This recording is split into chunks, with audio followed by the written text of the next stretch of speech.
오늘은 두껍이라는 제목으로 스승의 주일 하나님 말씀 나누도록 하겠습니다. 근데 마이크 베이스가 너무 큰 것 같아요. 좀 빼주세요. 우리 옆 사람과 인사하겠습니다. 헌집이라도 괜찮습니다.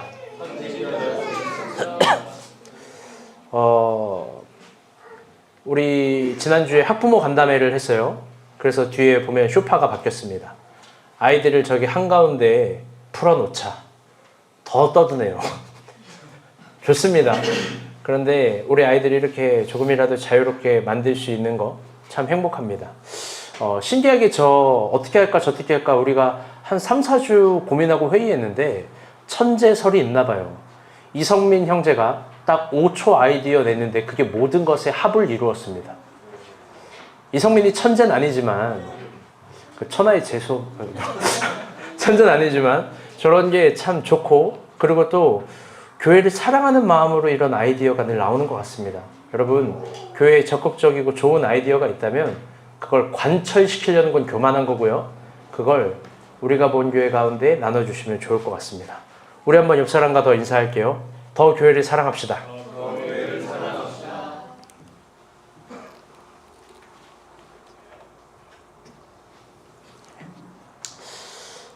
세상을 초록으로 번지게 하시는 5월에 나부끼는 바람들이 피곤하고 괴로운 우리의 삶의 결들에도 성큼성큼 다가오길 안녕으로 인사합니다. 봄의 얼굴이 태연하게 자신의 모습을 드러내고 있습니다. 5월이면 생각나는 시가 있습니다. 그건 윤동주 시인의 사랑스러운 추억이라는 시입니다. 마이크를 조금만 더 조절해주세요. 제가 한번 읽어드릴게요. 봄이 오던 아침, 서울 어느 조그만한 정거장에서 희망과 사랑처럼 기차를 기다려 나는 플랫폼에 간신히 그림자를 떨어뜨리고 담배를 피웠다. 내 그림자는 담배 연기 그림자를 날리고 비둘기 한때가 부끄러울 것도 없이 날의 속을 속속히 햇빛에 비추어 달았다. 기차는 아무 새로운 소식도 없이 나를 멀리 실어다 주어 봄은 다 가고 동경교회 어느 조용한 하숙방에서 옛 거리 남아있는 나를 희망과 사랑처럼 그리워한다. 오늘도 기차는 몇 번이나 무의미하게 지나가고 오늘도 나는 누구를 기다려 정거장 차가운 언덕에서 서성거릴 게다. 아, 젊음은 오래 거기 남아있거라. 이 시는 윤동주 시인이 1942년 5월 13일에 일본으로 넘어가서 창시는 하고 개명은 하지 않은 채로 현해탄을 건너면서 쓴 시입니다. 일본에서 그의 이름은 동일하지만 성이 바뀌었고 존재가 바뀌었고 국가도 바뀐 자신을 괴로워하면서 서울에서 있었던 자신의 추억을 회귀하면서 쓴 시죠. 이 시를 다 설명할 수는 없지만 확실히 그는 자신의 존재에 대해서 괴로워하고 참회하고 힘들어하고 있는 겁니다.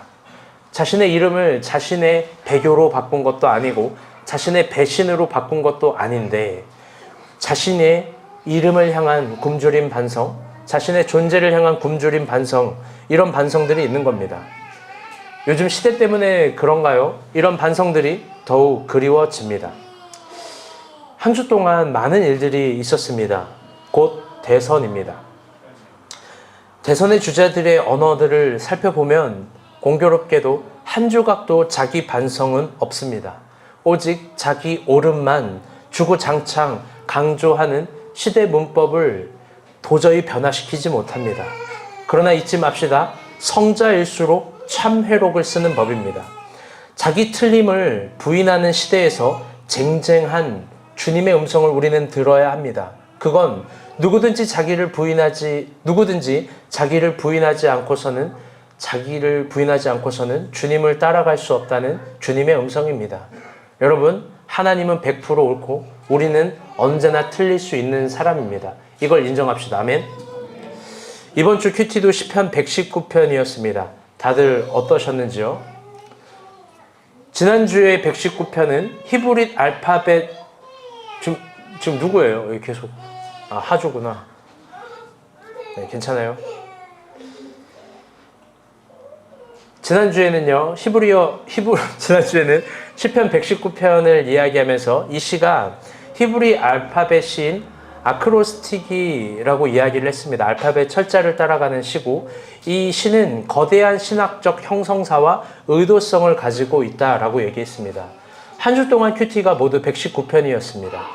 오늘 본문은 119편의 마지막 시로서 히브리어 마지막 철자인 쉰과 타우의 노래입니다.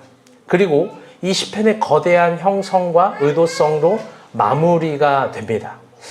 그렇다면 오늘은 이 119편의 거대한 의도성의 진실에 대해서 살펴봐야 됩니다. 이 시는 결국 어떤 의도를 가지고 시를 쓴 걸까? 결론적으로 이야기하면 그건 주의 법이 현실을 압도하는 기이한 세계관에 대해서 시인은 거대한 목적성을 가지고 설득하려고 하는 겁니다. 다시 표현하면 주의 법이 현실을 압도하는 기이한 세계관입니다. 단순히 말씀을 읽고 내 마음이 평안하고 말씀이 나의 삶의 보조가 되는 것이 아니라 주의 말씀이 현상을 변화시키는 기이한 세계관인 겁니다. 먼저 우리는 시편 119편을 한 2주 동안 보면서 시인이 처한 현실의 자리를 알 수 있습니다. 그건 대명사로서 고난입니다. 그러나 시인은 고난을 자주 이야기하되 자신의 고난을 경제학적인 언어나 법리학적인 언어나 정치적인 언어로 말하지 않습니다. 오히려 자기 생활고의 언어로도 말하지 않습니다. 단지 그가 직면한 현실에 대해서 이야기하는 건 뭉뚱그린 언어처럼 대명사로서 고난, 투박하지만 이렇게 표현하는 겁니다. 그럼 한번 질문해 봅시다. 시인은 왜 이 정도로밖에 자신의 고난을 표현하지 않는 걸까요? 집중. 시인은 여러분 왜 이 정도로밖에 자신의 고난에 대해서 이야기하지 않는 걸까요? 그가 처한 고난은 오늘 2025년을 살아가는 우리의 고난과 다르기 때문에 그런 걸까요? 아니면 우리의 고난은 그들의 고난과 깊이가 차이가 있어서 그런 걸까요? 우리는 늘 고난을 구체적으로 표현하는 게 익숙한 사람들입니다. 우린 늘 자신이 겪은 고난을 참기보단 대문짝만하게 표현하고 모래 알갱이 같은 고난을 겪을 때 에베레스트 산처럼 표현합니다.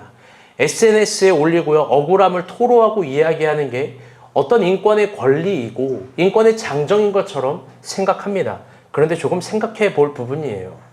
어느덧 우리는 참는 것, 참회라는 것, 자신을 인내하는 그런 신앙의 내력들에 대해서는 배우지 않습니다. 무조건 토해내는 거예요. 무조건 토로해버리는 겁니다. 자기 감정에 배설을 해야 그것이 마치 당연한 권리처럼 얘기하는 겁니다. 더 마음 아픈 건 음식점에서 작은 머리카락 하나만 나도 뭔가 자기가 세상에서 가장 큰 피해를 받은 사람처럼 행동하는 겁니다. 참회록이 없죠. 여러분, 그런데 본문의 시인이 겪은 고난은 우리가 겪은 고난과 비교할 수 없는 고난입니다. 윤동주 시인이 갖고 있는 고난도 우리가 갖고 있는 고난과 결코 비교할 수 없는 겁니다. 그럼에도 그들은 자신의 고난을 단순히 투박하게 대명사로밖에 표현하지 않는 겁니다. 어쩌면 그 이유가 엘리자베스 맥컬리라는 위대한 인문학자가 이야기한 것처럼 자막을 달 수 없기 때문에 그런지 모릅니다. 고난의 자막을 달 수 있다면 그건 더 이상 고난이 아닌 겁니다. 자신의 아픔을 설명할 수 있다면 더 이상 그건 아픔이 아닌 거죠. 그렇기 때문에 시인도 자신의 고난을 시편 119편에서 표현할 수 없는 겁니다. 여러분 잘 보세요. 이 세상에는요 여전히 그런 막막한 답답한 망망함들이 선명하게 흐르고 있습니다. 여러분 옆 사람 보세요. 옆 사람 보세요. 지금 다 행복해 보입니까? 행복할 수도 있지만 그러지 못하는 고난이 우리 안에 흐르고 있을 수도 있습니다. 여러분이 타인에 대해서 이런 세계를 이해하지 못한다면 여전히 내가 가볍고 결여된 사람이라는 것만 알면 됩니다. 더 나아가 나는 이해가 되는데 남이 이해되지 않는다. 이런 문법으로 상대를 이해할 때 여러분 내가 여전히 중2병 걸린 사람 정도밖에 되지 않은 거로 봅니다. 왜? 나는 내가 이해되는 것만 계속해서 배설해내고 이야기하니까요. 자기의 감정을 배설하는 것이 신앙의 기쁨이 아닙니다. 오히려 얼마나 내가 가벼운 사람인지를 보여주는 거예요. 오늘 본문은 쉰과 타우의 노래로서 시인이 처한 마지막 고난에 대해서 사실 이야기하는 겁니다. 그건 표현할 수 없는 고난이라는 거예요. 그럼 그 고난이 뭔지 153절부터 161절인데요. 크게 세 절만 봅시다. 시작. 나를 보시고 나를 건지소서. 내가 주의 율법을 잊지 아니함이니이다. 주께서 나를 변호하시고 나를 구하사 주의 말씀대로 나를 살리소서. 고관들이 거짓으로 나를 핍박하거나 나의 마음은 주의 말씀만 경외하나이다. 아멘. 시편 119편은 시인의 고난에 대해서 어떻게 이해를 하냐면요. 고난을 설명하기보다 그 상태를 이렇게 얘기하는 거예요. 하나님이 변호해 주셔야 이게 풀립니다. 하나님이 변호해 주셔야만 풀리는 억울함에 관해서 이야기합니다. 근데 이 억울함이라는 단어도 어감이 약합니다. 저는 이렇게 생각해요. 하나님이 변호해 주셔야만 풀리는 원통함. 여러분은 이런 거 경험해 본 적이 있습니까? 원통한 감정? 타인에게 사랑을 주었는데 도리어 받는 건 원망입니다. 타인에게 도움을 주었는데 자기가 도리어 받는 건 오리발입니다. 시인은 심지어 자신보다 높은 고관들, 그 높은 고관들이 자신을 거짓으로 핍박하고 몰아세우고 자신을 죽이려고 한다고 합니다. 여러분이 현상학적으로 이런 거 경험해 본 적 있나요? 저는 살면서 자주는 아니지만 조금 경험해 봤는데 이게 그냥 억울하다라는 정도로 표현이 안 돼요. 원통한 거예요. 원통할 땐 표현이 안 돼요. 왜? 이 원통함은요, 하나님만 풀어주셔야 되는 거예요. 하나님만 풀어주시고 하나님만 만져주시고 이렇게밖에 해결되지 않는다라는 감정이 있는 그 원통함, 그 아픔. 시인은 그 지점을 이야기하는 거예요. 내가 너를 설득하고 너가 나에게 설득이 되어서 해결할 수 있는 문제가 도저히 아니라는 겁니다. 그런 원통함은 가슴이 녹아내릴 것 같고 분합니다. 여러분 한번 질문해 봅니다. 이럴 땐 어떻게 풀어야 되는 거예요? 이런 원통함이 내 안에 있을 때 제가 요즘 인스타그램을 보니까 요즘은 더욱더 절망 없는 컨텐츠들이 아주 넘실넘실 범람합니다. 넘실넘실 범람해요. 인간의 절망을요 굉장히 소급화합니다. 그거 다 해결할 수 있는 거야. 이런 식으로 얘기를 하는 거예요. 대부분 나오는 컨텐츠들이 절망 대신 처세술을 알려주는 거예요. 야, 너 절망하고 있니? 내가 알려주는 처세술 봐봐. 이런 거예요. 걸러야 하는 사람들 5가지 특징. 읽어보면 뭐 특별한 것도 아니에요. 그런 사람 다 걸르래요. 아마 우주에서 혼자 살 것 같아요. 반드시 성공하는 3가지 법칙. 기적의 모닝 루틴 5개. 가만히 있어도 살 빠지는 5개 방법. 제가 이걸 꼼꼼히 읽어보는데 비참함. 뭐 이런 거예요. 탄산음료 먹지 마세요. 밀가루 먹지 마세요. 가만히 있어도 살이 빠집니다. 딱 3끼만 드세요. 뭐야? 우울함에서 벗어나는 3가지 특징. 우리 크썸도 마찬가지죠. 크썸 말을 들으면 다 연애가 성공할 것 같아요. 넌 어떠니? 난 너에게 물어보고 싶다.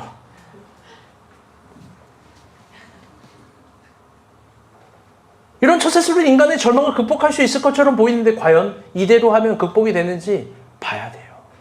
요즘 들어서 인간의 건강함에 대해서, 인간의 웰빙에 대해서 훨씬 많이 강조하지만 건강하면 과연 모든 문제를 해결할 수 있는가 봐야 돼요. 또 많이 나오는 컨텐츠가 여행 컨텐츠입니다. 이 여행 컨텐츠를 보면요, 다 절망이 없어 보여요. 이 여행지를 가면 행복할 것 같고, 이 여행지를 가면 막 세상에서 가장 천국, 지상 천국을 누릴 것 같습니다. 막 백사장에서 이런 카메라 뒤로 꽂아놓고 막 연인과 막 달려가고 막 세상에서 가장 스트레스가 없는 사람처럼 그렇게 해야만 인생이 행복한 것처럼 이야기합니다. 또 하나 많이 등장하는 컨텐츠가 음식 컨텐츠입니다. 이 음식을 먹으면 막 행복할 것처럼 막 얘기를 해요. 제가 바보예요. IQ가 낮은가 봐요. 몇십 번 속았어요. 막 유튜브 먹방들이 이 치킨 먹으면 맛있다 그래가지고 맨날 치킨을 사 먹어서 이렇게 됐어요. 그럼 그 치킨이 정말 먹방에 있는 것처럼 맛있냐? 꼭 그렇지 않더라고. 여러분, 음식은요, 누구랑 먹느냐가 제일 맛있는 겁니다. 아멘? 감사함으로 먹어야 맛있는 거고, 누구랑 먹느냐가 가장 맛있는 거예요. 싸운 연인끼리 먹어봐요. 잠언에 나온 대로 육선을 놓고도 화목하지 못하는 사람은 여러분 그거 행복한 게 아니에요. 물론요, 저는요 이런 것들에 대해서 긍정합니다. 스트레스 받으면은 단 걸 먹으면 행복하고 뭐 여행지를 가면 좋을 수 있겠죠. 또 좋은 처세술이 인간의 삶에 필요하고 어느 정도 좋은 영향을 주겠죠. 때에 따라서 100% 긍정하기도 하고 1000% 긍정하기도 합니다. 분명 인간은 그런 부분에서 통용되는 언어와 개념들이 있으니까요. 그런데요, 이것도 있는 거예요. 제가 살아보니까 원통한 날엔 그런 게 안 통해요. 제가 살아보니까 너무 원통하고 분하고 괴로운 날엔 이깟 여행과 음식과 지혜로운 처세술들 성공하는 법칙들로 내 안의 문제들이 해결되지 않아요. 제가 살아보니 그런 부분들이 있습니다. 여러분 깊게 생각해봐요. 만약 우리가 직면하는 고난의 문제가 과연 그런 것들로 해결될 수 있다면 우리는 인간이라는 실존을 포기하고 스스로 짐승이라고 처부하는 거예요. 왜 그런지 알아요? 짐승은 우울증이 없어요. 다들 알겠지만 그냥 먹을 거 주면 다시 꼬리 흔들고 행복한 거예요. 제가 강아지를 오래 키웠다 그랬잖아요. 개 2마리를 키우는데 개 2마리를 항상 혼낼 때가 있어요. 개 2마리끼리 싸울 때. 그럼 막 엉덩이도 때리고 입도 물고 막 뺨도 때려요, 제가. 그럼 막 저한테 삐져서 도망가요. 제가 이러면 막 아르릉하고 도망가요. 근데 먹을 거 주면 꼬리 살랑살랑 그러고 다시 와서 먹고 저한테 애교 피워요. 여러분, 시편 119편의 시인이 처해 있는 원통함은 그런 종류로 해결될 수 있는 원통함이 아니에요. 더 나아가 우리가 여러분이 살아가고 있는 삶에서 어떤 원통한 답답함, 하나님이 변호해 주셔야만 해결되는 어떤 것들이 있다면 여러분 그걸로 승부를 봐야 되는 거예요. 아멘? 반드시 그걸로 승부를 봐야 되는 거예요. 그런데 그런 물어없는 연습들은 하지 않고 자신이 채워지지 못하고 자신이 누릴 수 없고 자신이 하지 못하는 것 때문에 우울하고 인생이 별로라고 생각하고 자신의 가치가 값어치 없다라고 생각하는 거예요. 여러분, 하나님을 직면해서 해결해야 될 건 하나님 직면해서 해결하는 거예요. 제가 이 설교를 통해서 여러분에게 무언가를 설명하기 전에 간절히 이야기하고 싶은 건 이겁니다. 다 같이 따라올게요. 천산기도. 여러분 천산기도 하셔야 되는 거예요. 용식 형제는 학렬 형제에게 천산기도를 알려주세요. 오늘. 여러분 천산기도 스케줄을 잡고 각을 잡고 자신의 몸을 저 구석에 꾸겨 넣어서 하나님을 직면하고 기도해야 되는 거예요. 각양 좋은 것들은 하늘로부터 내려오는데 땅의 문제를 어떻게 땅의 것들로 해결하겠습니까? 윤희 형제 시험 합격할 때 천산기도 잘 몸을 구겨져서 저기 들어가 있는데 요즘 해요? 계속 해요? 잘하고 있어요. 차이래가 생기기 전에 좀 많이 구겨져서 넣었는데 요즘 해요? 전에처럼 해요? 목사님 기만하는 거 아니지? 오케이, 알겠어요. 좋아요. 여러분, 천상기도를 해야 되는 거예요. 여러분, 그렇다면 시인은요, 하나님이 변호해 주셔야만 하는 이 문제를 어떻게 해결했을까? 자신의 고난의 문제를 어떻게 해결했을까? 시편 119편은 시인이 고난을 해결한 방식을 되게 단순한 도식으로 표현합니다. 제가 신학적으로 정리했어요. 보세요. 성서신학인데요. 시편 119편은 34번 이 4가지 도식, 루틴이 있는 거예요. 첫 번째, 이유 없는 고난, 억울한 분통함을 늘 시인은 갖고 있습니다. B, 상황에 대한 현실적인 고찰. 왜 그런데 이런 게 일어났지? 시인은 이런 것들을 늘 현실적으로 고찰합니다. 그 다음에 B, 그 다음에 C, 하나님에 대한 증거 고찰. 기억의 회귀. 뭐냐면요, 하나님이 그런데 나한테 예전에 이렇게 역사하셨잖아. 내가 하나님을 늘 이렇게 기억할 거야. 이렇게 얘기하는 거예요. 그러면서 이 B와 C가 늘 싸우는 거예요. 어떤 싸움이냐? 시인의 대답은 이런 겁니다. 하나님은 그래서 있다, 하나님은 그래서 없다. 하나님은 그래서 있다, 하나님은 없다. 그게 그 시대의 언어였던 거예요. 그런데 이게 오늘 우리가 살고 있는 현존화의 언어일 수도 있습니다. 그런데 결론적으로 선택은 결국 시인은 하나님을 택하는 거예요. 시편 119편에는 이게 34번이나 루틴화되어 있어요. 보통은 제가 성경 구절을 한 절 한 절 얘기하면서 알려주는데 너무 많아서 이렇게밖에 표현하지 못해요. 여러분 삶에는요 이런 문제들이 상당히 많아요. 이런 억울한 원통함. 여러분 어제도 무슨 일이 있었냐면요. 우리 전에게 선교회의를 늦게까지 했습니다. 그런데 갑자기 지원관사 표정이 너무 안 좋아지는 거예요. 목사님 말하고 있는데 감히 핸드폰을 막 이렇게 열어서 봐요.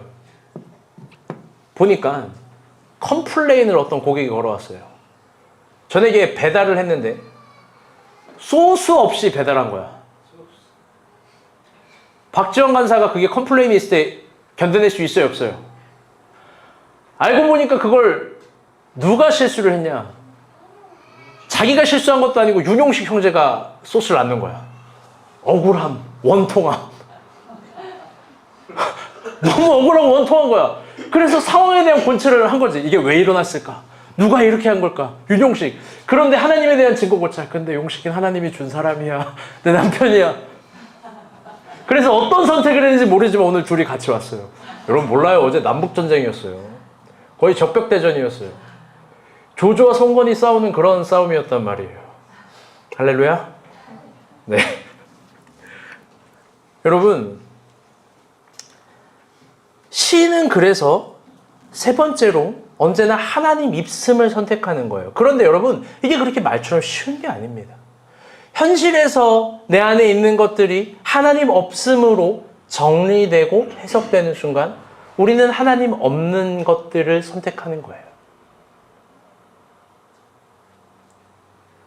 그 대표적인, 그런데 시인은 하나님 있음을 선택하는 겁니다. 그 대표적인 본문이 오늘 시편 119편의 마지막 절입니다. 176절이에요. 다 같이 볼게요. 시작.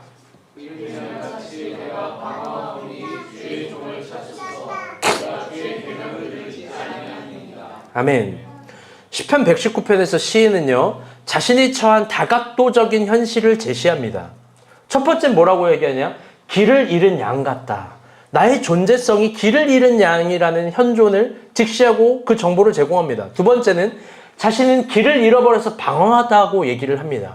세 번째는 당신이 나를 찾아야 된다라고 어떤 탐험적인 것도 하는 거예요. 이건 괴로운 거예요. 힘든 거예요. 자기가 다 무너졌다는 거예요.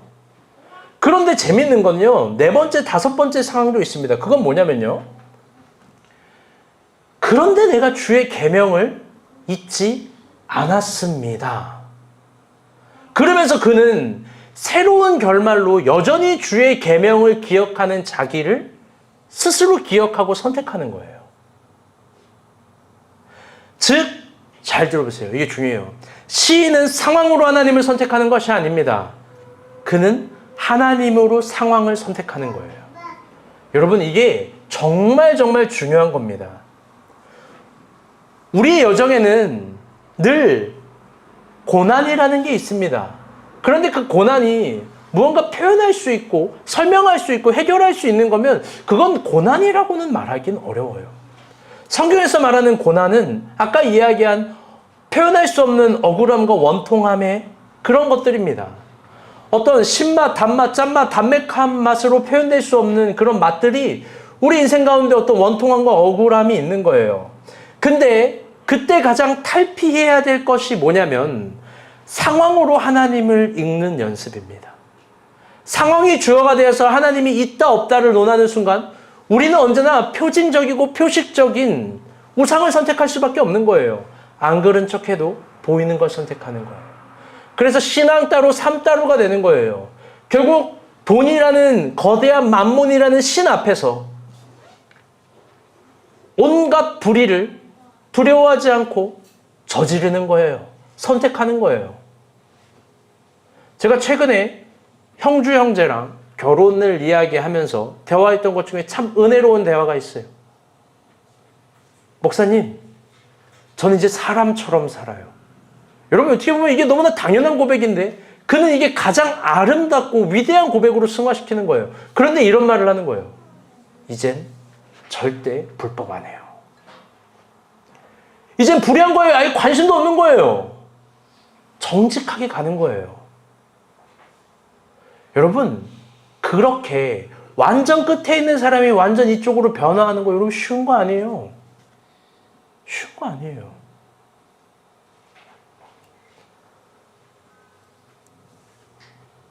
언제나 우리는 만몬이라는 신, 만몬이 우리에게 무언가를 줄 수 있다라는 그 희망 상황들, 그리고 그 만몬이 제공해 주는 것들이 우리의 마치 신앙의 증표처럼 생각하는 것들, 여러분, 그런 걸 선택하면 안 되는 거예요. 잘못된 건 잘못된 거예요. 제가 조금 부끄러운 간증이 있습니다. 제가 그저께 전에게 미소를 혼냈어요. 미소가 울었어요. 왜 울었냐? 기도해 줄게 하는데 미소가 기도를 이렇게 하는 거예요. 이렇게 해요. 기도하기 싫어서. 엉덩이를 쑥 빼고 손 이렇게 하고. 제가 어떻게 했냐? 그 자리에서 무릎 꿇어. 기도를 하는데 손 모아. 찔찔찔 울어요. 하나님께 기도하는데 엉덩이 뒤로 쑥 빼고 이러면서. 그래서 이제 막 기도를 해요. 그러면서 너무 양심에 찔렸어요. 난 내 자식한테는 기도를 이렇게 가르치면서 우리 애기들한테는 기도를 그렇게 가르치고 있나. 우리 애기들이 문어같이 와요. 막 이러고 저러고. 그래 괜찮아. 하나님은 너를 사랑해. 너를 사랑해. 정작 내 자식한테는 기도 모습 똑바로 안 하면 매를 들고 혼내고 화를 내면서. 그게 제일 중요한 걸 알기 때문에. 침대에서 기도할 때도 여지없이 무릎을 꿇쳐요. 손을 모으게 해요. 태도로 기도하는 거라고 100번 가르쳐요. 언어를 토해내는 거라고. 그래서 미소가 지금부터 계속 언어로 기도하는 거예요. 물론 나중에 사춘기 때 부작용이 올 거예요. 그땐 여러분이 잘 받아주세요. 근데 사춘기가 지나 오춘기가 되면 그때 부모님의 가르침이 참 맞았다. 이 시간도 반드시 오거든요, 인간은. 그땐 내가 나설게요. 사랑하는 여러분, 오히려 종말론적인 신앙 고백은요, 반대를 선택하는 거예요. 그건 뭐냐? 무화과 나뭇잎이 마르고 논밭에 식물이 없고 외양간 송아지 없고 우리의 양떼가 없어도 난 여호와로 즐거워한다는 겁니다.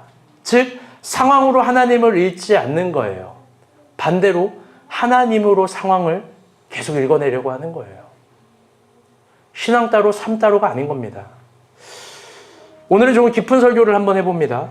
그렇다면 시편 119편이 쓰였던 바벨론 포로기 시간 때 그 바벨론 포로기라는 거대한 시간과 공간 속에서 이스라엘 백성들은 구체적으로, 아니 더 적극적인 의미로 물리적으로 어떻게 하나님을 따르고 선택했을까?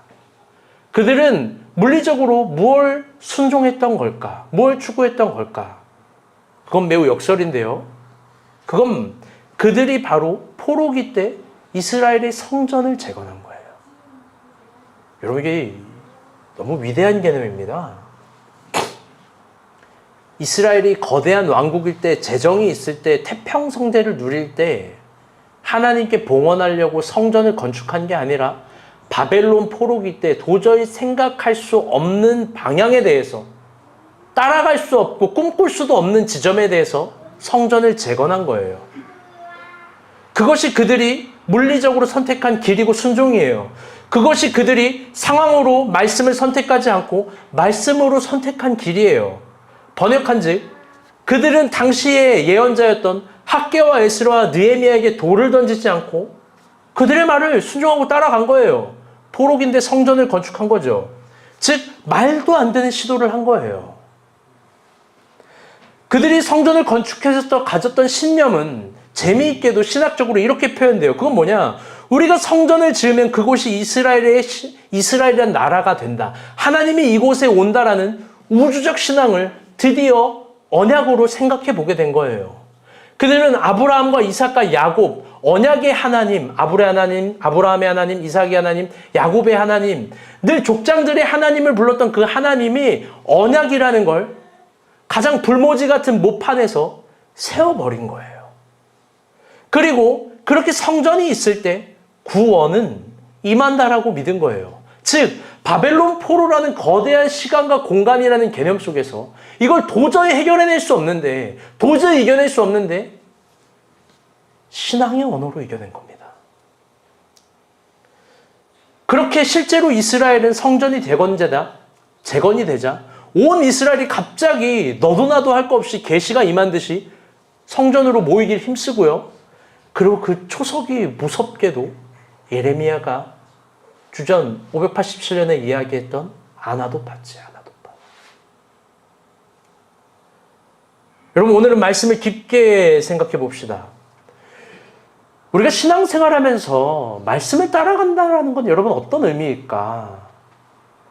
우리가 말씀을 추구한다는 건 어떤 의미일까? 시편 119편은 그런 걸 말하고 있는 거예요. 고난에 처한 상황에서. 우리가 말씀을 따라간다는 것은요, 눈으로 말씀을 읽는 게 아니에요. 그건 너무나 기초적이고 당연한 개념이에요. 우리가 말씀을 따라간다는 건 말씀으로 나를 읽는 거예요. 말씀으로 상황을 읽는 거예요. 말씀으로 하나님 말씀이 임한 것들에 대해서 순복한다는 점이에요. 심지어 거기에 나의 감정과 판단력을 굴복시키는 거예요. 그게 자기 부인이에요. 그런데 아마 많은 사람들은 의심하고 있을 겁니다. 아마 여기 있는 여러분도 여기 자유하지 못할 거예요. 번역한 적 이런 거죠. 과연 말씀을 따라간다고 해서 길이 열릴까?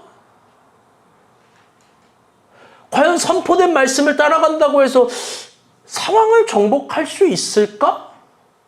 내가 변화될 수 있을까? 나에게 어떤 그런 좋은 것들이 올까? 내가 과연 하나님이 주신 어떤 지점을 성취할 수 있을까? 에이, 나는 이 정도인데. 그것 잘된 사람들이 후회하는 이야기겠지. 에이, 나는 이거밖에 안 되는데. 내 학력이 이런데. 내 실력이 이런데. 내 출신이 이런데. 여러분, 근데 돌이켜보면요. 그것만큼 하나님을 안 믿는 생각도 없는 거 아닙니까? 여러분, 이런 생각들이요. 사실 오늘을 살아가고 있는 우리뿐만이 아니라 우리만의 고민이 아니라 바벨론 포로기를 살았던 이스라엘 백성들의 보편적인 고민이었어요. 그래서 그들은 교육의 목적으로 어떤 시를 썼냐면 바로 토라 시편을 쓴 거예요. 그 토라 시편이 뭐냐? 토라의 위대함을 찬양하는 시예요. 그 대표적인 토라 시편이 성경에 딱 3개가 있는데 그게 놀랍게도 여러분이 알고 있는 시편 1편, 그 두 번째 시편은 시편 19편, 세 번째 시편이 시편 119편이에요. 저는 이 1편, 19편, 119편, 1, 19, 119라는 숫자도 이 운율적 구성도요, 계시처럼 여겨져요. 어떻게 이럴까?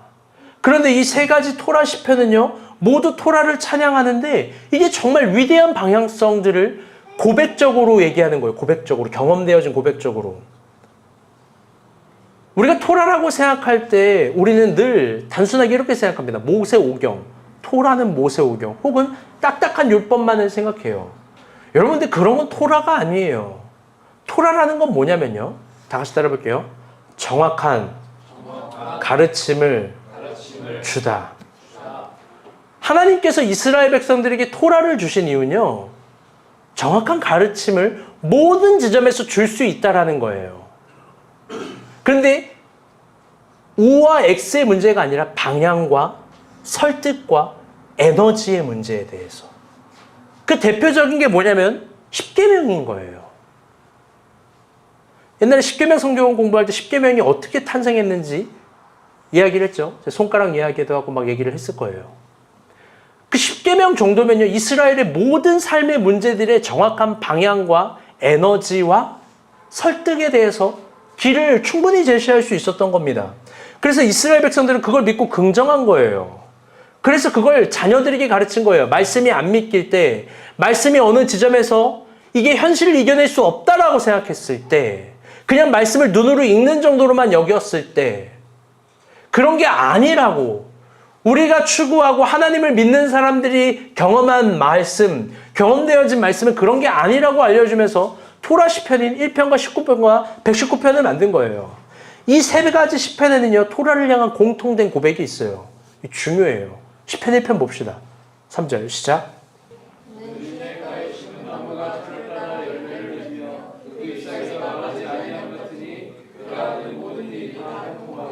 아멘. 2절엔 이런 말이 있을 거예요. 복이 있는 사람은 여호와의 율법을 주야로 묵상한다. 여러분 이거를 보면 뭐가 생각이 나냐? 시인은 토라를 찬양하면서 여러분 무엇을 표현하려고 하는 걸까요? 시편 1편을 보면 그건 표면적으로는 계절의 운명을 설정하면서 토라를 따라가는 사람은 철을 따라 형통한 것처럼 보이는 것 같지만 얼핏 보면 자연의 순화에 그리스도인의 삶을 이야기하는 것 같지만 그렇지 않아요. 이걸 깊게 보게 되면요. 시인은 생각지도 못한 신비의 문법을 이야기하는 거예요. 그건 뭐냐? 이스라엘은 우리 같은 사계절이 아니에요. 철을 따라 열매를 맺는 나무가 많이 없고요. 그리고 또 모든 것들이 시냇가에 흐르는 물줄기처럼 형통한다라는 개념이 우리 같은 계곡과 바다와 이런 개념이 없어요. 즉 아주 신비한 개념을 이야기하는 거예요. 그건 뭐냐? 여호와의 말씀을 주야로 묵상하는 사람, 토라를 갖고 있는 사람은 인간의 모든 시간들이 헛되이 버리지 않고 마르지 않고 계속해서 형통하다라는 겁니다. 계속해서 그것들이 우리 인생의 길을 낸다라는 거예요. 시편 19편입니다. 이게 19편인데요. 19편 말씀 이거 봅시다. 2절, 3절, 4절이요. 시작.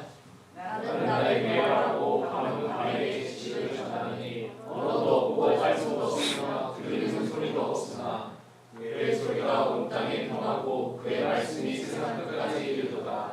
하나님이 그를 위하여 하늘의 장막을 베푸셨다. 아멘. 토라 시편의 두 번째는요. 19편인데요. 이런 고백을 하는 거예요. 너무나 아름다운 시예요. 날은 날에게 말하고 밤은 밤에게 지식을 전하나. 언어도 없고 말씀도 없고 들리는 소리도 없지만 그 소리가 온 땅에 통하고 그 말씀이 세상 끝까지 이르는도다. 여러분, 신이 이야기하는 건 뭐냐면요.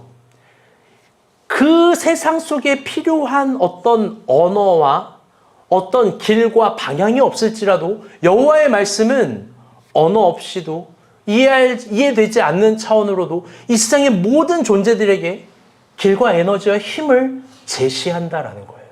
즉 토라가 비춰질 때 그것들이 모든 길을 창조해낸다라는 거예요. 세 번째 시편은 119편입니다. 119편 105절입니다. 시작. 주의 말씀은 내 발의 등이요 내 길의 지침이다. 아멘. 시편 119편에 있는 토라시의 가장 중점적 신학입니다. 그건 뭐냐면요. 인생의 모든 길에서 내 발의 등, 내 길의 빛, 이 발의 등이라는 것들도 굉장히 창조적 개념이에요. 고대 근동 사람들에게 발의 등은 없어요. 길의 등이 있는 거지. 그런데 여호와의 토라를 내가 먹는 순간 내 발이 계속 비추고 앞길을 열어간다는 거예요. 즉 알고 있는 길을 걸어가는 것이 아니라 내가 걸어가는데 그 길이 주께서 주신 길이 된다라는 겁니다. 그게 광야에서 길이 난다라는 거고 사막에서 꽃이 핀다라는 거예요. 그래서 이사야 시인은 예언을 볼 때 이런 얘기를 하는 거예요. 8세기 문서 예언자인 이사야는 이런 말을 하는 거예요. 광야가 대로가 된다. 길이 없는 그 광야에 여호와의 길이 임한다라는 겁니다. 즉 119편도 마찬가지예요. 토라 시편 전체 세 가지의 공통된 고백은 다 같이 따라볼게요. 계시예요. 우리가 모르는 길이 있지만 여호와는 그 길을 창조하고 계시한다라는 거예요. 여호와의 말씀은 분명히 그걸 가능하게 한다라는 거예요. 더 나아가 여호와의 말씀이 우리 인생의 길을 선도하고 창조한다라는 거예요. 그러니까 여러분, 길이 정해져 있는 게 아니에요. 중요한 건 내가 길을 어떻게 이해하는가가 중요한 거예요. 신영복 선생님이 20년간 감옥에 있었습니다. 아시죠? 우리나라 최고의 지성인이에요. 전 개인적으로 이어령 선생님보다 신영복 선생님이 지성적으로 더 뛰어나다고 생각해요. 개인적 소견으로. 그가 20년 동안 감옥에 있었으면서 쓴 책이 감옥으로부터의 사색이라는 책을 썼습니다. 너무나 좋은 책이에요. 모두가 꼭 진짜 읽어봤으면 좋겠어요. 그런데 여러분 지금 표정 막 이랬는데 고개를 흔들었는데 저는 좋은 책이 운명을 알아요. 그건 뭐냐? 너무나 좋은 책은 여전히 빛나고 있지만 아무도 읽지 않다라는 거죠. 마치 제 책 교만처럼요. 읽었다라고 고백하는 사람 2주가 지났지만 정현미밖에 없더라고요. 정현미가 이랬어요. 목사님 책 너무 좋아요. 그래서 책을 읽어서 좋아요라고 해서 어떤 내용을 이야기하는 게 아니라 그 이해가 너무 재밌습니다. 어서 빨리 이성민이 읽었으면 좋겠어요. 이성민이 그 책을 읽어야 된대요. 성령께서 하시는 말을 이성민 형제 들으세요. 교만을 읽으세요. 그 책에서 어쨌든 다시 돌아와서 신용복 선생님이 감옥으로부터의 사색이라는 책을 읽으면서 책에서 자신이 인문학자로서 굉장히 충격적인 깨달음을 딱 하나 받은 일화를 소개합니다. 그건 뭐냐면 같은 방에 수감된 김목수 씨의 이야기인데요. 이게 김문수 씨가 아닙니다. 김목수 씨입니다. 김목수 씨가 이야기인데 이게 본인의 어떤 사유에 있어서 굉장히 충격적인 경험이었다는 거예요. 그걸 소개하는데 김목수 씨와 처음으로 자기가 마음을 열어 그래서 친해지고 싶었대요. 어떤 사건이 있었냐면요. 김목수 씨라는 사람도 이런저런 저런 이런 사연 때문에 감옥으로 오게 되었습니다. 그런데 당연히 그 사람은 이름도 김목수인데 실제 직업도 김목수입니다. 아니 실제 직업도 목수입니다. 아버지가 목수였어요. 그래서 목수라는 직업을 사랑해서 그렇게 지은 거예요. 그런데 하루는 수감자들과 운동장에서 다 같이 자신들이 살고 싶은 집을 그리는 시간들이 있었대요. 나는 나중에 나가면 이런 집에 살 거야, 이런 집에 살 거야. 그러면서 집을 그리면서 한 명씩 소개를 하는 거예요. 그래서 집을 그렸대요. 그런데 집을 구체적으로 그리는 사람은 없겠죠. 다들 대강 그렸을 겁니다. 자신이 그리고 대강 그렸대요. 그리고 대강 그린 상태에서 언어로 설명하는 거죠. 나는 이런 집을 살고 싶고 이렇게 하고 싶고 이렇게 살고 싶어. 그런데 한번 물어볼게요, 여러분. 여러분 집을 그릴 때 뭐부터 그리나요? 이게 사실 이게 화이트보드가 있으면 좋은데 우리 지영 가서 그림 잘 그리잖아요. 집 뭐부터 그릴 것 같아요? 지붕? 다들요, 저게 100% 맞아요. 열이면 열 다 수감자들이 집을 다 한 명씩 그리는데 큰 네모를 그리는 거예요. 지붕 그리고 작은 네모, 그 다음 몸통 그리고 그 다음 창문 그리고 그 다음 문 그리고 이렇게 그렸대요. 그런데 김목수 씨는요, 그렇게 그리지 않는 거예요. 자신의 집을 그리는데 선부터 긋고 아래를 판대요. 그리고 그 위에 기둥을 세우고 네모를 짓고 그 위에 마지막에 지붕을 씌우고 더 마지막에 창문을 달고 문을 닫네요. 왜 그 사람은 이렇게 그렸을까? 단순하죠. 김목수 씨는 집을 직접 지어봤으니까. 그렇기 때문에 집을 만드는 순서대로 그림을 그리는 겁니다. 그런데 집을 만들어보지 않은 사람은 집을 어떻게 그리냐? 지붕부터 그냥 대강 그리는 거예요.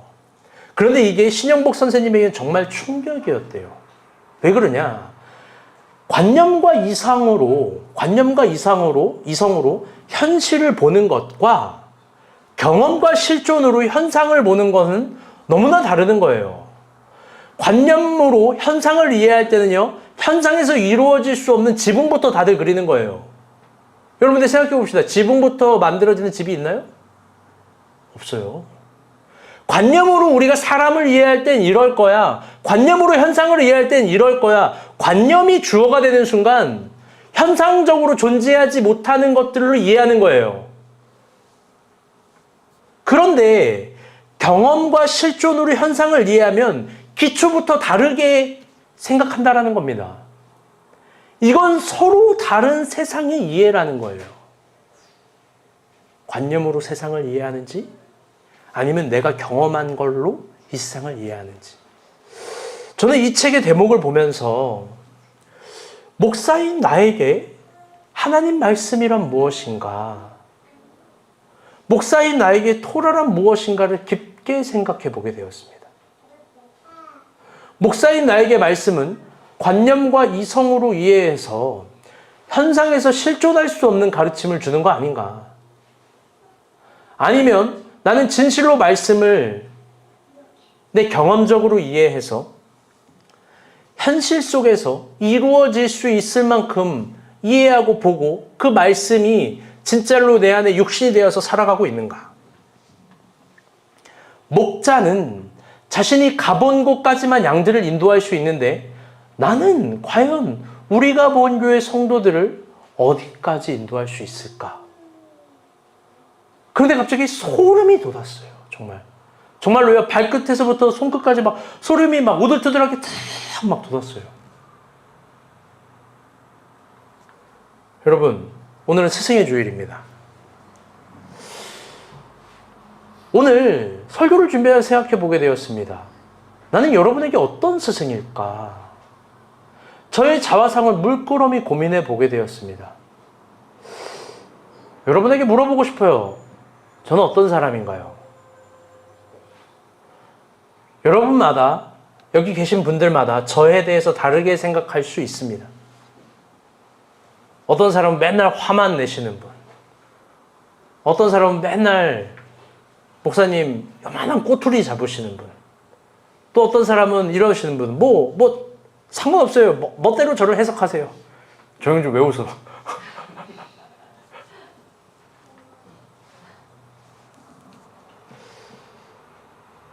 강연의 사모가 저를 어떻게 이해할까요?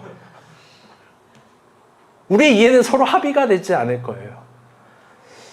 그런데 여러분, 그러거나 말거나 제가 여러분에게 진짜로 보여주고 싶은 모습은 언어의 도단이 아니라 실제로 보여주고 싶은 모습은 단순해요. 그건 주님의 말씀을 관념과 이성으로만 이해하는 목회자가 아니에요. 그냥 적당히 설교하고 적당히 하나님 말씀이 이런 거야 라고 말하는 책임지기 싫어서 책임질 수 없는 감정들, 그런 것들을 설교에 내비치는 그런 목회자가 되고 싶지 않아요. 제가 진심으로 보여주고 싶은 모습은 주의 말씀을 실존과 경험으로 이해하는 목회자의 모습이에요. 그래서 상황으로 하나님을 읽는 것이 아니라 하나님으로 상황을 읽는 목회자의 모습을 보이고 싶어요. 어떻게 비칠지 모르겠고 그게 그렇게 못 비친다면 제가 반성할 거예요. 그래서 진심으로 그것들이 물리적으로 표현될 때 가난이나 부함이나 비천이나 풍부나 전혀 중요하지 않은 당당한 삶의 모습, 진실로 어떤 결과를 전제하지 않고 늘 말씀을 따라가는 모습들, 하나님 말씀이라면 실존과 경험으로 이해해서 주님이 비우라면 비우고 채우라면 채우고 버리라면 버리고 내려놓으면 내려라는 모습, 여러분 저는 그렇게 보이고 싶었어요. 제 젊은 날이 그런 연습이었어요. 사실 정말 아무것도 가지지 않았던 그 시절, 껍빛다면 3월과 5월과 7월 늘 제주도만 가서 강정마을에서 내 젊음을 다 쏟아냈던 그 시절들, 그런 이상한 시절들에도 늘 모든 걸 가지고 있는 사람처럼 저는 당당했다고 생각했어요. 늘 말씀이 선도하는 인생을 살고 싶었던 거예요. 그런데 그래서 저희 젊은 날은 과도했고 과했고 나를 상관하지 않았는데 오늘은 한번 고민해보게 되는 거예요. 내가 여러분의 스승이라고 하는데 나는 어떤 모습으로 비추고 있는 건가? 사실 제가 요즘에 그런 앞에 선 리더, 스승이라는 모습으로 매우 불편한 게 있어요. 그건 뭐냐? 말씀을 실존과 경험으로 이해하고 가르쳐서 본을 보이려고 하는데 여러분, 제가 여러분만큼 훨씬 더 열심히 살 거예요, 아마. 훨씬 더 실험적으로 살 거예요. 훨씬 더 주의 말씀을 따라가면서 살려고 할 거예요. 그런데 제가 불편한 건 뭐냐면 그런 시도가 불편한 게 아니라 도무지 이상한 말인데 요즘엔 모든 것들이 꽤 잘 되고 있다라는 거예요. 여러분은 제 마음 모를 거예요. 이게 도무지 이상한 말이지만 진짜 진심이에요. 무언가 하면 잘 돼요. 이게 불편해요. 이게 불편하다고. 제가 사실 지난주에 이사를 갔어요. 보통 이사 가면 카톡방에도 띄우고 감사 인사도 하고 막 뭐도 하고 하잖아요. 근데 그냥 조용히 갔어요. 왜? 너무 괴로우니까. 왜냐면요, 막상 집을 리모델링 하니까 그때 사실 뭐 40평대다 뭐다 이런 거 얘기할 땐 제 안에 마음의 안정지대가 있어요. 너네 이 집 와도 별로 안 좋을 거니까 목사님 어려운 데 사시나 보다 할 텐데 막상 리모델링 하니까 집이 너무 좋아요. 미안해요, 여러분. 너무 좋은 집이라서요, 조용하게 이사를 갔고 너무 집이 좋아져가지고 이게 맞나 싶을 정도로 행복해요. 그런데 여러분, 이게 제가 미안하고 불편하고 어려워요. 차라리 제가 좀 어렵고 괴로우더라도 현실을 이겨내는 모습을 보이는 게 훨씬 편한데, 난 그렇게 사는 게 좋은데, 난 우리 집 그린빌라가 너무너무나 행복한데, 미소에게 그런 걸 평생 가르쳤는데, 여러분 제가 바보도 아닌데, 이게 거짓과 농이 아니라는 거 알잖아요. 빌라를 매매하는 사람이 어디 있어요? 30년 대출로. 그게 나예요. 집에 대한 욕심도 없었다고요. 그런데 왜 그런지 모르겠지만 요즘은 하는 것마다 잘 되고 여러분보다 잘 살고 있어요. 좋은 집에서. 자랑 같죠? 아니, 진짜 불편해서 그래요. 오늘은 스승의 날, 여러분에게 진짜 큰 걸 주려고 그래요. 이게 제가 경험한 말씀의 실존이에요. 뭐냐? 연미 결론도 나지 않았는데 왜 사람들 기대하게끔 설교 아직 안 끝났어. 여러분, 이제요, 제가 이사를 갔잖아요. 가면서 전에 살던 집이 공실이 되었어요. 꽤 큰 집이에요. 실평 30평 정도 되고요. 어제 윤희 형제가 가봤어요. 그 집을. 한 몇 평 정도 돼 보여요?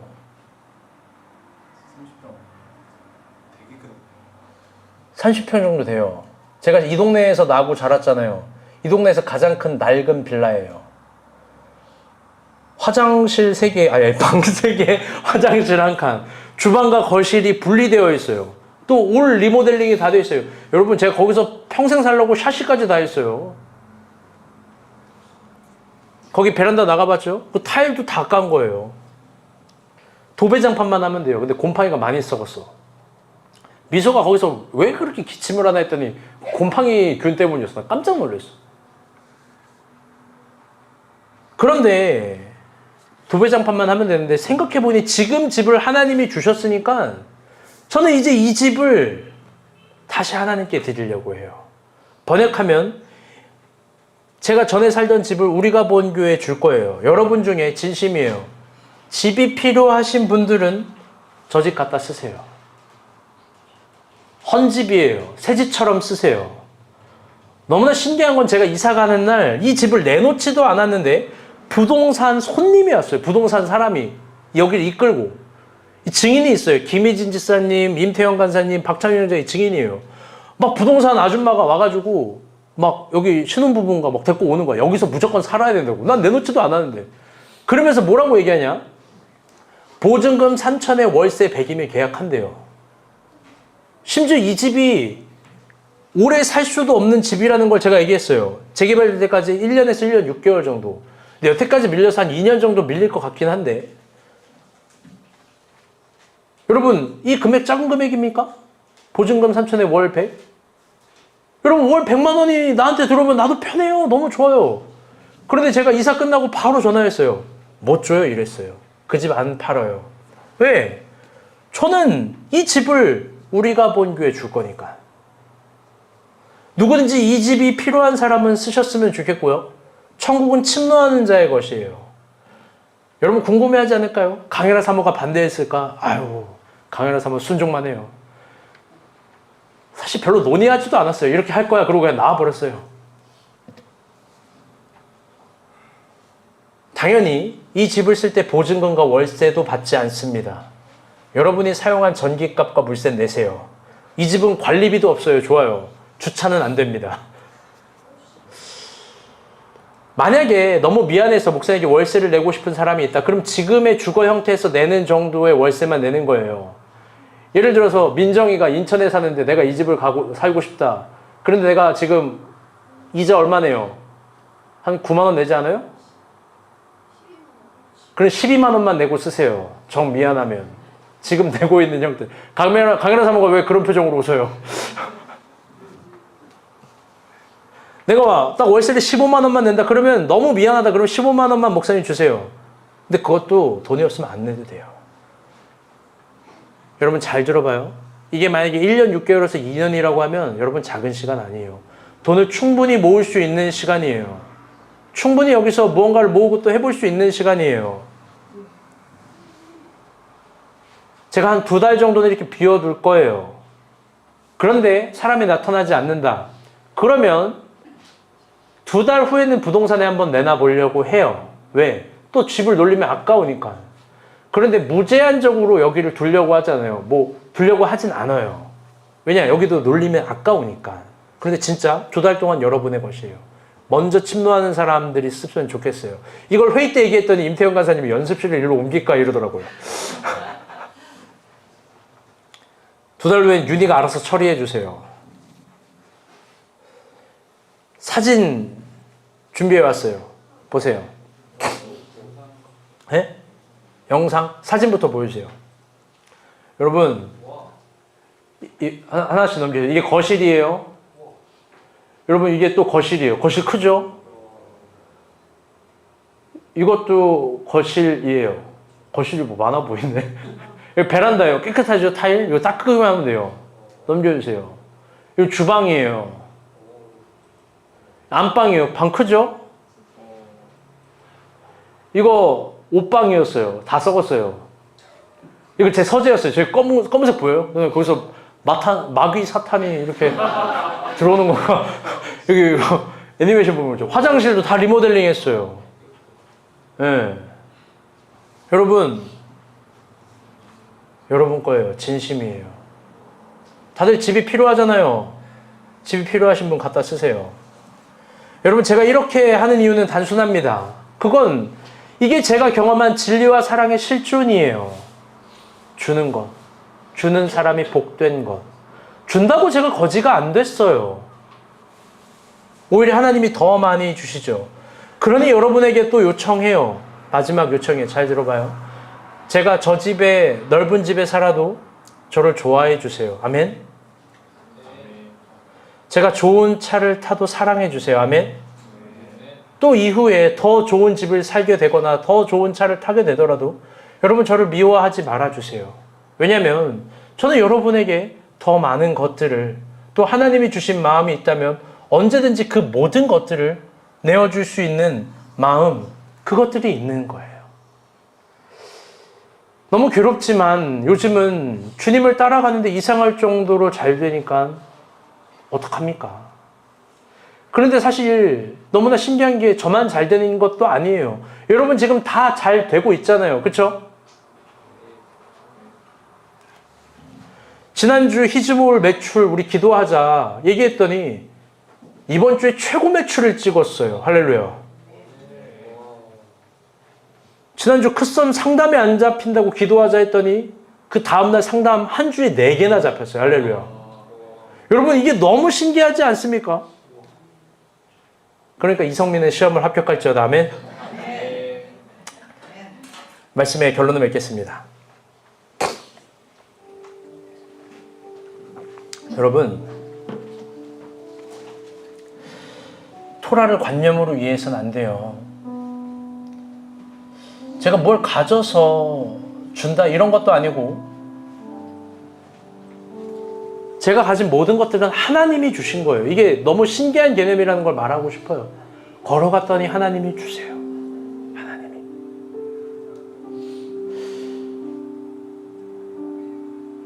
저는 제 삶의 실존을 기초를 김목수 씨처럼 어디에 그리는지 여러분에게 보여주고 싶고 여러분은 제가 가본 만큼 따라올 거예요. 그래서 소름이 돋았어요. 저는 말씀의 진리의 실험에 제 삶의 실존을 두고 있는데 그러면 우리는 그 지점까지 갈 텐데 여러분 하나님이 우리가 생각하지도 못한 것들을 마음껏 부어주시지 않겠습니까? 여러분이 더 좋은 거 가질 때 저도 더 좋아해 드릴게요. 더 사랑해 드릴게요. 오늘 설교 제목은 두껍입니다. 어릴 때 불렀던 동요가 생각이 나요. 이 동요 아시죠? 두꺼봐 두꺼봐 뭐하니? 두꺼봐 두꺼봐 헌집 줄게 새집 다오. 두꺼봐 두꺼봐 물 길러 오너라 너희 집 지어줄게. 이 노래가 어떤 배경에서 나온지 모르겠지만 요즘 저에게 하나님이 알려주시는 시편 119편과 같은 노래예요. 저는 이걸 실존으로 믿어요. 여러분, 하나님이 말씀을 따라갈 때 새로운 것들로 주십니다. 아멘. 그런데 주시지 않더라도 그분은 신실하신 하나님입니다. 우리가 그 하나님 따라갔으면 좋겠습니다. 아멘. 설교를 준비하면서 끝으로 이런 생각을 해보게 되었습니다. 아련한 이야기예요. 현미가 계속 있었더라면 참 좋겠다라는 생각을 해봐요. 저 집이 현미집일지 어떻게 알아요? 여러분, 제 스타일 알잖아요. 전 죽어도 남을 사람이에요. 죽어도 남을 사람이라고. 어제는 권도회 자매가 카톡방을 나갔어요. 너무 아쉽고 마음이 아프더라고요. 첫 주 교회 왔을 때 대학교 학비가 없어서 학기를 휴학했다고 했는데 교회만 잘 다녀도 등록금 정도는 쉽게 해결될 수 있었을 텐데 우리 안에서. 그게 허세가 아니라 알잖아요. 그런 거 해결하는 거는 아무것도 아니라는 걸. 무언가 여러분이 말씀을 따라가면 주고 싶은 제 마음도 이런데 여러분, 하나님 마음 어떨까요? 토라를 따라갈 때 반드시 길이 열립니다. 아멘. 고난스럽다고 하나님 버리는 우리 안 됐으면 좋겠습니다. 우리 찬양합시다.